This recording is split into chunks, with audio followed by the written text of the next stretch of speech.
कांवड़ियों को धोखा देने वालों की अब खैर नहीं है।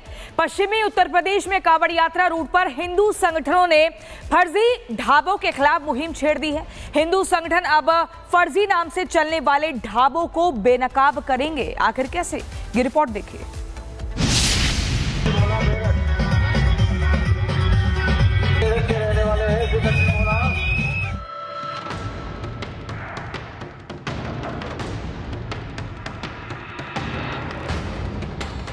सावन की तैयारियां जोरों पर है और उसकी झलक अब कावड़ मार्ग पर दिखनी शुरू हो गई है। कावड़ मार्ग पर हर जगह साफ सफाई हो रही है। कावड़ियों के रहने का इंतजाम किया जा रहा है। लेकिन कावड़ यात्रा शुरू होने से पहले एक बार फिर से नेम प्लेट का जोर पकड़ने लगा है। एक बार फिर कावड़ मार्ग पर पड़ने वाले खाने पीने की दुकानों के बाहर नेम प्लेट लगाने के आदेश दिए गए हैं। यूनिफॉर्म आदेश जिलाधिकारी महोदय द्वारा दिया जाता है। जो समन्वय बैठक होती है उसमें हर एक में नेम प्लेट और रेट लिस्ट निर्धारण किया जाता है और मेरे ख्याल से रेट्स का भी एक अपर लिमिट जो होती है वो भी तय की जाती है। तो एक सामान्य प्रक्रिया जो हर साल की जाती है, तो इस साल भी उसका पालन किया जाएगा। ऐसे में साफ है कि एक बार फिर कावड़ मार्ग पर होटल, ढाबों और दुकानों के नाम की तख्तियां दिखाई देगी। फिर से दुकानों और ढाबों पर मालिक के नाम के साथ साथ कर्मचारियों के नाम की भी लिस्ट देखने को मिलेगी। ऐसे में ये जानना जरूरी है कि ऐसे आदेश का जमीनी असर कितना है। जो नाम आपका ओरिजिनल था वो नाम बोर्ड पे क्यों नहीं लिखा गया? नहीं, मेरा नाम बोर्ड पे अंदर भी लिखा हुआ है। ये रहा, मेरे लेबर का भी नाम लिखा हुआ है, मैं मोबाइल नंबर के, और मालिक का ठाकुर साहब का भी नंबर और मोबाइल नंबर और नाम लिखा हुआ है जी। क्योंकि जो कावड़ी यहाँ से निकलेंगे तो उनको लगेगा कि नेपाली ढाबा है और नाम जब स्कैन करते हैं तो आलम नाम लिखा आता है। तो ये नहीं कि आगे बोर्ड पे भी छोटा कहीं नाम लिखना चाहिए, गलत नहीं है ये सब। नहीं भाई साहब, बोर्ड पे छोटा नहीं, मैंने तो बड़ा लिखवा रखा अपना भी नाम। बाहर बोर्ड पे नहीं लिखा? बाहर पे नहीं, यहाँ पे तो है, जहाँ पे आके बैठेंगे कस्टमर। वैसे पिछले साल भी कावड़ यात्रा के दौरान नेम प्लेट को लेकर खूब बवाल मचा था। जमकर सियासत हुई थी।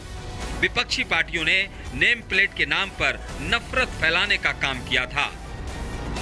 वो तो गनीमत रही कि मामले का संज्ञान सुप्रीम कोर्ट ने ले लिया और नेम प्लेट पर चल रही राजनीति पर ब्रेक लगा दिया और साफ साफ आदेश दिया था कि दुकानों पर नाम पहचान लगाने की जरूरत नहीं है। लेकिन एक बार फिर कावड़ यात्रा से पहले नेम प्लेट का जिन सामने आ गया है। Bureau report, Republic Bharat. और वैभव हमारे साथ सीधे जुड़ गए हैं। वैभव, देखिए सावन की तैयारियां जो हैं वो जोर शोर से हो रही हैं, लेकिन कांवड़ियों को अब अगर कोई भी धोखा देगा तो उनकी खैर नहीं है। आप ग्राउंड पर हैं, इस समय क्या देख रहे हैं? हाँ देखिए, बिल्कुल हरिद्वार प्रशासन हो या फिर उत्तर प्रदेश में किसी भी उन जिले का प्रशासन जहां से होकर कांवड़ियों की यात्रा गुजरती है, उस यात्रा पर पड़ने वाले ढाबे कितने शुद्ध, सात्विक और पवित्र हैं, इसकी जिम्मेदारी न सिर्फ प्रशासन की है बल्कि खुद ढाबा संचालकों ने भी इस जिम्मेदारी को कहीं ना कहीं से बखूबी उठा रखा है। हम इस वक्त शिका हरिद्वार में हैं और हमारे ठीक पीछे आप देख सकते हैं यहाँ पर कांवड़ियों के आने की शुरुआत जो है वो हरिद्वार में हो चुकी है। झमाझम बारिश हो रही है और इस बारिश के बीच कांवड़िए जो है वो हरिद्वार पहुंच रहे हैं। लेकिन सबसे महत्वपूर्ण यह है कि जिन ढाबा संचालकों को लेकर ये नियम लाए गए थे पिछले साल, उसके बाद इस बार क्या ढाबा संचालक जो है वो इन नियमों को लेकर कितना तैयार है, ये जानने के लिए हम इस वक्त हरिद्वार हाईवे पर ही नमो ढाबे पर मौजूद हैं और हम इस ढाबा संचालक से बात करेंगे। दादा, एक बार जरा ये बताइएगा, पिछले बार जो ये नियम था कि आपको ढाबे के बाहर नाम लिखना होगा, इस नियम को इस बार भी आप लोग फॉलो करेंगे? नाम मतलब कैसे? आपको पहचान बतानी होगी कि ये ढाबा किसका है, बाकायदा नाम बाहर बोर्ड पर लिखाना होगा, जैसा कि आपके बोर्ड पर लिखा हुआ भी है। जी। हाँ, आकाश उपाध्याय लिखा हुआ है। पहचान बताना बहुत जरूरी है क्योंकि कांवड़िए इस रूट से गुजरते हैं, उनकी शुद्धता का ध्यान रखना भी आपकी जिम्मेदारी है। हाँ तो रखते हैं साहब, बिल्कुल जिम्मेदारी है। कुछ लोग गुमराह करते हैं ऐसे कांवड़ियों को, उन पर आप क्या कहेंगे? नहीं, गुमराह करने वाले करे, मगर हम तो नहीं करते गुमराह। हम तो पूरी जिंदगी होगी इसी काम को करते हुए। कितने साल हो गए आपके इस ढाबे को? इस ढाबे को तो कम से कम 15 साल तो रानीपुर जाल पे चलाया है ये। जी और अभी ठीक है वैभव, लगातार आप बातचीत कर रहे हैं और तस्वीरें दिखा रहे हैं दर्शकों को। कावड़ रूट पर अब धोखे का खेल नहीं चलेगा, सब कुछ बेनकाब हो चुका है, कार्रवाई की जाएगी। कावड़ियों को धोखा देने वालों की अब खैर नहीं है। पश्चिमी उत्तर प्रदेश में कावड़ यात्रा रूट पर हिंदू संगठनों ने फर्जी ढाबों के खिलाफ मुहिम छेड़ दी है। हिंदू संगठन अब फर्जी नाम से चलने वाले ढाबों को बेनकाब करेंगे। आखिर कैसे, ये रिपोर्ट देखिए।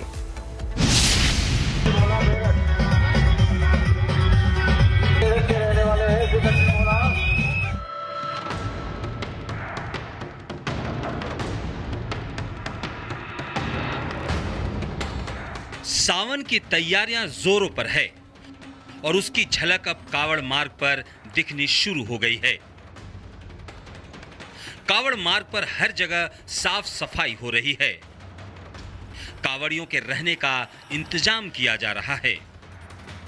लेकिन कावड़ यात्रा शुरू होने से पहले एक बार फिर से नेम प्लेट का जोर पकड़ने लगा है। एक बार फिर कावड़ मार्ग पर पड़ने वाले खाने पीने की दुकानों के बाहर नेम प्लेट लगाने के आदेश दिए गए हैं। यूनिफॉर्म आदेश जिलाधिकारी महोदय द्वारा दिया जाता है, जो समन्वय बैठक होती है उसमें हर एक में नेम प्लेट और रेट लिस्ट निर्धारण किया जाता है और मेरे ख्याल से रेट्स का भी एक अपर लिमिट जो होती है वो भी तय की जाती है। तो वो एक सामान्य प्रक्रिया है जो हर साल की जाती है, तो इस साल भी उसका पालन किया जाएगा। ऐसे में साफ है कि एक बार फिर कावड़ मार्ग पर होटल, ढाबों और दुकानों के नाम की तख्तियां दिखाई देगी। फिर से दुकानों और ढाबों पर मालिक के नाम के साथ साथ कर्मचारियों के नाम की भी लिस्ट देखने को मिलेगी। ऐसे में ये जानना जरूरी है कि ऐसे आदेश का जमीनी असर कितना है। जो नाम आपका ओरिजिनल था वो नाम बोर्ड पे क्यों नहीं लिखा गया? नहीं, मेरा नाम बोर्ड पे अंदर भी लिखा हुआ है, ये रहा।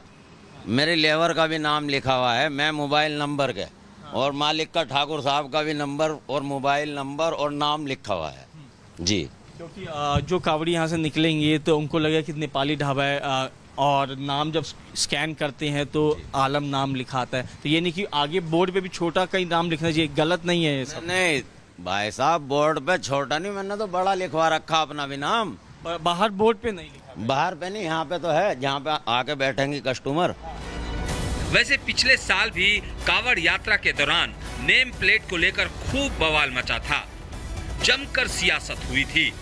विपक्षी पार्टियों ने नेम प्लेट के नाम पर नफरत फैलाने का काम किया था। वो तो गनीमत रही कि मामले का संज्ञान सुप्रीम कोर्ट ने ले लिया और नेम प्लेट पर चल रही राजनीति पर ब्रेक लगा दिया और साफ साफ आदेश दिया था कि दुकानों पर नाम पहचान लगाने की जरूरत नहीं है। लेकिन एक बार फिर कावड़ यात्रा से पहले नेम प्लेट का जिन सामने आ गया है। Bureau report, Republic Bharat. और वैभव हमारे साथ सीधे जुड़ गए हैं। वैभव, देखिए सावन की तैयारियां जो हैं वो जोर शोर से हो रही हैं, लेकिन कावड़ियों को अब अगर कोई भी धोखा देगा तो उनकी खैर नहीं है। आप ग्राउंड पर हैं, इस समय क्या देख रहे हैं?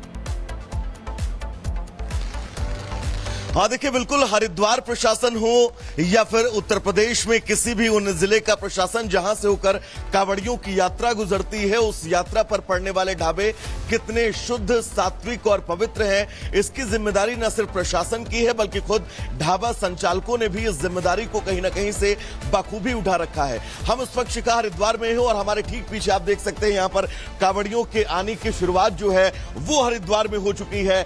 झमाझम बारिश हो रही है और इस बारिश के बीच कावड़िए जो है वो हरिद्वार पहुंच रहे हैं। लेकिन सबसे महत्वपूर्ण यह है कि जिन ढाबा संचालकों को लेकर ये नियम लाए गए थे पिछले साल, उसके बाद इस बार क्या ढाबा संचालक जो है वो इन नियमों को लेकर कितना तैयार है, ये जानने के लिए हम इस वक्त हरिद्वार हाईवे पर ही नमो ढाबे पर मौजूद हैं और हम इस ढाबा संचालक से बात करेंगे। दादा, एक बार जरा ये बताइएगा, पिछले बार जो ये नियम था कि आपको ढाबे के बाहर नाम लिखना होगा, इस नियम को इस बार भी आप लोग फॉलो करेंगे?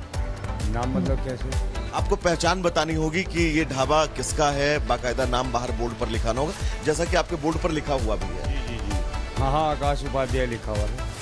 पहचान बताना बहुत जरूरी है क्योंकि कावड़िए इस रूट से गुजरते हैं, उनकी शुद्धता का ध्यान रखना भी आपकी जिम्मेदारी है। हाँ तो रखते हैं साहब, बिल्कुल जिम्मेदारी है। कुछ लोग गुमराह करते हैं ऐसे कावड़ियों को, उन पर आप क्या कहेंगे?